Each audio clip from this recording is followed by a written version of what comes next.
انہوں نے اپنے گھر کی ساری ذمہ داری میری ماں کے حوالے کی تھی اور ان کو ایک اچھی تنخواہ پر مقرر کیا تھا۔ ہم سب بہت چھوٹے تھے جب سے میری ماں اس نوکری پر تھی، اس وجہ سے وہیں سے ہم لوگ پلے بڑھے۔ میرے کندھوں پر اب گھر کی ذمہ داری آ چکی تھی، اسی وجہ سے میں نے ماں کو وہاں کام کرنے سے روک دیا۔ کبھی کبھار وہاں کی مالکن میری بہنوں کو اپنے پاس بلاتی اور گھر کے تھوڑے بہت ان سے کام کرواتی، کیونکہ وہ اکیلی رہتی تھی۔ ان کے 2 جوان بیٹے اپنی بیویوں کے ساتھ باہر ملک کے مقیم تھے۔ وہ ایک بھاری رقم ہر ماہ اپنی والدہ کو بھیجا کرتے، مگر پیسے رشتوں کی کمی کبھی بھی پوری نہیں کر سکتے۔ یہ اس بات کو نہیں سمجھتے تھے۔ میری ماں اور بہنوں کو ایک قسم کی ہمدردی تھی اپنی مالکن سے، اسی وجہ سے وہ بھی ہمیشہ ان کی طرف چلی جاتی۔ میں صبح سویرے کام پر نکل جاتا اور شام دیر تک محنت کرتا۔ میرے بہن بھائی بھی پڑھائی میں محنت کر رہے تھے تاکہ ہم سب مل کر اپنی زندگی بہتر بنا سکیں اور سب اپنے اپنے پیروں پر کھڑے ہو جائیں۔ پھر ایک دن مغرب کے وقت جب میں نماز پڑھ کر گھر کی طرف لوٹ رہا تھا تو مجھے کچرے کے ڈھیر پر اس لڑکی جس کا نام نازش تھا وہ ملی۔ یہ منظر دیکھ کر میرے قدم وہیں رک گئے تھے۔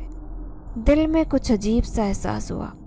میں نے فوراً قریب جا کر دیکھا تو نہایت خوبصورت ایک جوان لڑکی کچرے کے ڈھیر پر بے ہوش پڑی ملی۔ اس کی حالت بہت خراب تھی۔ یہ لڑکی کون تھی اور یہاں کیسے پہنچی، یہ سوال میرے ذہن میں گونجنے لگا۔ میں نے دل مضبوط کیا اور اس کی مدد کرنے کا فیصلہ کیا، یہ خیال کرتے ہوئے کہ اللہ نے شاید مجھے اس کی مدد کے لیے بھیجا ہے۔ میں نے اسے اپنے گھر لے جانے کا سوچا۔ میری والدہ نے بھی اس کی حالت دیکھ کر اسے فوراً پانی پلایا، اس کے اوپر پانی کی چھینٹیں پھینکی تو وہ ہوش کی دنیا میں واپس لوٹی۔ نازش نامی اس لڑکی کی کہانی اور اس کی حالت نے ہماری زندگی میں ایک عجیب سی تبدیلی لانی شروع کر دی۔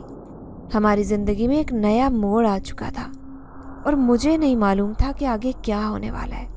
میں نے ماں سے کہا، اماں، ہو سکتا ہے نازش راستہ بھول گئی ہو اور اس کی ذہنی حالت ٹھیک نہ ہو۔ ہمیں اس کا دھیان رکھنا ہوگا جب تک اسے کچھ بھی یاد نہیں آتا، کیونکہ نازش جب سے یہاں آئی تھی وہ ایک بت کی مانند خاموش تھی، ٹکٹکی باندھے صرف دیواروں کو ہی گھور رہی تھی۔ میری ماں نے سر ہلاتے ہوئے کہا، ہاں بیٹا، تم صحیح کہہ رہے ہو، ہمیں اس کا خیال رکھنا ہوگا۔ جب تک اس کی حالت بہتر نہیں ہو جاتی ہم اسے تنہا نہیں چھوڑ سکتے۔ میری بہنیں اسے پیار دے رہی تھی۔ نازش نہایت خوبصورت تھی۔ اس کے لمبے کالے بال اور گہری آنکھیں کسی کو بھی متاثر کر سکتی تھی۔ ہماری چھوٹی سی دنیا میں اس کی موجودگی نے ایک نئی رونق بھر دی۔ ہر کوئی اپنے حصے سے نازش کا خیال رکھنے لگا۔ نازش کے ساتھ گزرتے وقت میں نے اسے مکمل آرام اور محبت دی۔ اس کی ذہنی حالت بہتر ہوتی نظر آ رہی تھی۔ اب وہ خود کو کافی پرسکون محسوس کرنے لگی، مگر ابھی بھی اسے اپنے ماضی کی باتیں یاد نہیں آ رہی تھی۔ ہم سب کوشش کرتے کہ اسے کسی بھی قسم کا دباؤ نہ دے، اسے اپنے پن کا احساس دلائیں۔ ایک رات جب سب سو چکے تھے میں نے نازش کو اپنی ماں سے باتیں کرتے سنا۔ وہ اماں کے ساتھ ہی باتیں کرتی تھی کیونکہ اماں اس کا بہتر طریقے سے خیال رکھ رہی تھی، اور اماں نے یہ ذمہ داری لی تھی کہ جب تک نازش یہاں رہے گی وہ انہی کے ساتھ سوئے گی۔ نازش نے روتے ہوئے کہا، اماں جی، مجھے کچھ بھی یاد نہیں آتا کہ میں یہاں کیسے پہنچی ہوں۔ آپ لوگوں نے میری اتنی مدد کی، میں آپ کا شکریہ ادا کیسے کروں؟ میری ماں نے اسے تسلی دیتے ہوئے کہا، بیٹی یہ تم ہماری اپنی ہو، جب تک تمہیں کچھ یاد نہیں آتا یہی ہمارے ساتھ رہو، ہم سب تمہارے ساتھ ہیں۔ تمہیں کسی بھی چیز کی فکر کرنے کی کوئی ضرورت نہیں ہے۔ میں تمہیں اپنی بیٹیوں کی طرح سمجھتی ہوں اور تم بھی مجھے اپنی ماں ہی سمجھو۔ یہ کہتے ہوئے ماں نے اسے گلے لگا لیا۔ نازش کی آنکھوں سے آنسو بہنے لگے۔ یہ سن کر میرا بھی دل بھر آیا۔ نازش کے آنے سے میری زندگی میں ایک نیا احساس جنم لے رہا تھا، جیسے کہ ہم سب کے درمیان ایک نئی محبت اور رشتہ پروان چڑھ رہا ہو۔ لیکن اگلے ہی دن میں جب کام سے واپس آیا تو نازش کی حالت کچھ مختلف لگی۔ اس کی آنکھوں میں ایک عجیب سی چمک تھی، وہ کچھ بولنے کے لیے تیار نظر آ رہی تھی۔ میں گھر میں داخل ہوا تو وہ میرے سامنے آ کر رک گئی اور مسلسل اپنے دوپٹے کو مروڑ رہی تھی، جیسے وہ مجھ سے کچھ کہنا چاہتی ہو، مگر اس کے الفاظ اس کا ساتھ نہیں دے رہے تھے۔ میں اس کی طرف دیکھ کر اس بات کا انتظار کر رہا تھا کہ وہ ابھی مجھ سے کچھ کہے گی، مگر وہ خاموش رہی اور میرا راستہ چھوڑ دیا۔